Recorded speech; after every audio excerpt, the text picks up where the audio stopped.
अस्सलामुअलैकुम, मैं हूं इरफान समोर। दोस्तों, तहरीके इंसाफ के हवाले से मुख्तलिफ खबरें हैं। तमाम खबरें अदालतों से हैं।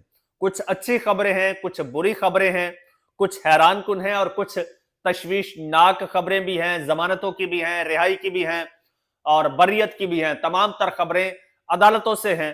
यह बड़ी हैरत की बात है। अदालतों से इसलिए हैं कि तहरीके इंसाफ आज भी कानून की हुक्मरानी पर यकीन रखती है। बेशक पाकिस्तान का नंबर कानून की हुक्मरानी में दुनिया में 130वां है। ये बड़ा शर्मनाक है, लेकिन उसके बावजूद सलाम है तहरीके इंसाफ को कि चाहे लुल्ला लंगड़ा ही सही, आपका निजाम उसी से उम्मीदें वाबस्ता करके बैठी है। कोई डील शील, कोई चोर दरवाजा तलाश नहीं कर पा रही और नहीं कर रही। इसकी डिटेल आपको बताऊंगा और आपको यह भी बताऊंगा कि इस लुल्ले लंगड़े निजाम को बुशरा बेगम ने आज बेलिबास कर दिया है, नंगा कर दिया है। डिटेल बताऊंगा, एक एक चीज बताऊंगा, लेकिन उससे पहले नए आने वाले दोस्तों से गुजारिश है कि यह चैनल आपका अपना है। अगर अभी तक इसको सब्सक्राइब नहीं किया तो सब्सक्राइब जरूर कर लीजिए और बेल आइकन पर क्लिक कर दीजिए ताकि हर नई आने वाली वीडियो टाइमली आपको मौसूल हो जाए। दोस्तों, खबरें मुख्तलिफ हैं और अजीबो गरीब सी खबरें हैं। बहरहाल, एक खबर तो यह है कि तहरीके इंसाफ के मरकजी रहनुमा को हिफाजती जमानत मिल गई है जी। अच्छी खबरों से शुरू कर लेते हैं। पेशावर हाईकोर्ट ने साबिक स्पीकर कौमी असम्बली और पीटीआई के मरकजी रहनुमा असद कैसर को हिफाजती जमानत दे दी है जी। और पेशावर हाईकोर्ट में असद कैसर के मुकदमात की तफसीलात और हिफाजती जमानत की बहाली के लिए दरखास्त पर जस्टिस अरशद अली और जस्टिस मोहम्मद फहीम वली ने समाअत की और पेशावर हाईकोर्ट के बेंच के रूबरू असद कैसर के वकील मोहम्मद आसिफ बाबर एडवोकेट पेश हुए। दूसरी जानिब जनाब, खबर यह है कि पाकिस्तान तहरीक इंसाफ के साबिक सेक्रेटरी इत्तलात अहमद जवाद को गिरफ्तार कर लिया गया है जी। तफसीलात के मुताबिक national cyber crime investigation agency Islamabad ने पीटीआई के साबिक सेक्रेटरी इत्तलात अहमद जवाद को गिरफ्तार किया है जी। अहमद जवाद को पैका कानून के तहत G13 इस्लामाबाद से अदालत से जमानत कबल गिरफ्तारी खारिज होने पर गिरफ्तार किया गया है। और जनाब, उन्होंने कहा जा रहा है कि पाक भारत जंग के दौरान एसटी कुछ पोस्टें शेयर की थी जिससे इदारों और शख्सियात को तज़ीक का निशाना बनाया गया था और इस बिना पर जनाब उनकी जमानत जो है, जज साहब ने जमानत की जो दरखास्त है वो मुस्तरद कर दी है और उनको गिरफ्तार कर लिया गया है। ऐसी ऐसी खबरें आपके वतन अजीज में आ रही हैं। दूसरी जानिब जनाब, आजम सवाती को 2 केसेस से बरी कर दिया गया है जी। उनके खिलाफ जी मुतनाज़ा ट्वीट्स के केसेस थे और उन केसेस में आजम सवाती साहब को भी जो है वो बरी कर दिया गया है। दूसरी जानिब बुशरा बीबी ने इमरान खान साहब की अहलिया ने 190 मिलियन पाउंड केस में सजा मुअत्तली केस की जल्द समाअत मुकर्रर करने की दरखास्त इस्लामाबाद हाईकोर्ट में जमा करा दी है।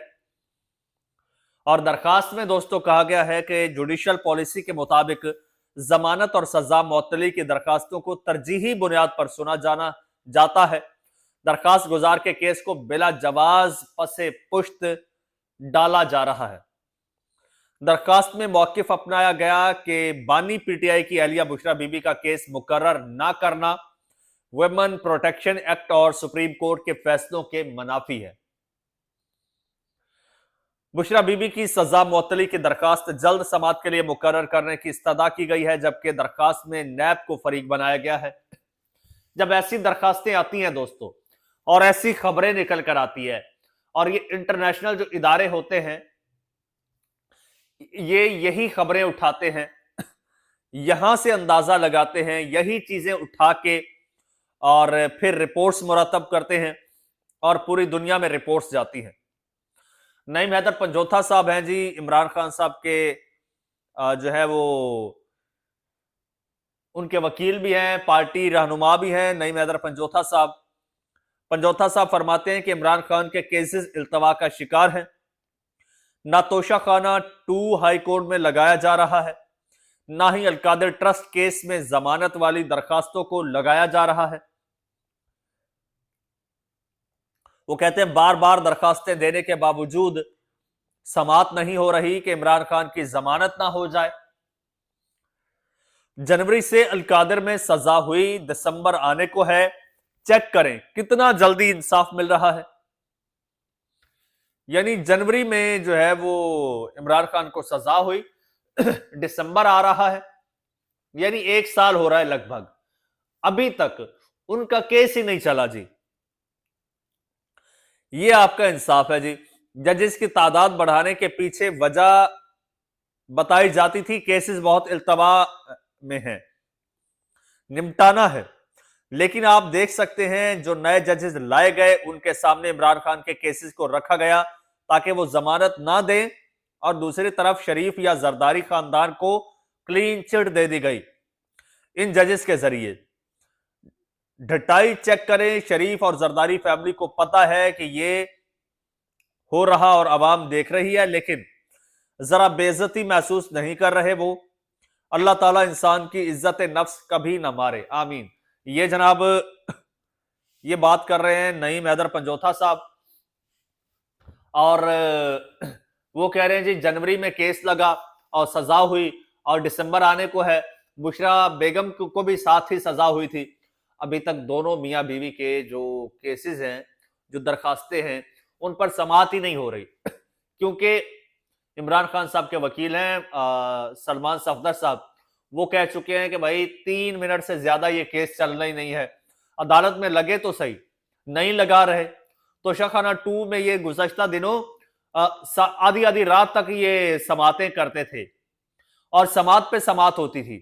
अब देखिए, अब रोक के रखा हुआ है ना, अब नहीं कर रहे समातें। इनको डर है कि कहीं इमरान खान की जमानतें ना हो जाएं और इमरान खान साहब रिहा ना हो जाएं। यहीं से ये इंटरनेशनल इदारे आपकी ये खबरें उठाते हैं। और नईम हैदर पंजोथा साहब ने बात की कि शरीफ और जरदारी फैमिली को इन चीजों का पता है, लेकिन इनको कोई मतलब एहसास नहीं है। ओ भाई, इनको क्या एहसास होगा?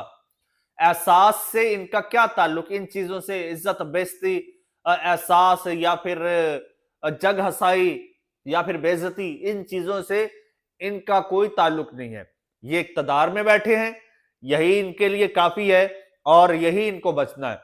इनको पता है कि चाहे पाकिस्तान 130वें नंबर पर चला जाए, 143वें नंबर पर चला जाए, हमें कोई फर्क नहीं पड़ेगा। हम जहां बैठे हैं यही हमें मिलना है। कानून सख्त होगा, कानून की हुक्मरानी होगी तो हम ऐसे थोड़ी बैठेंगे। अगर कानून की हुक्मरानी होती तो क्या पीटीआई से बल्ला छीना जाता?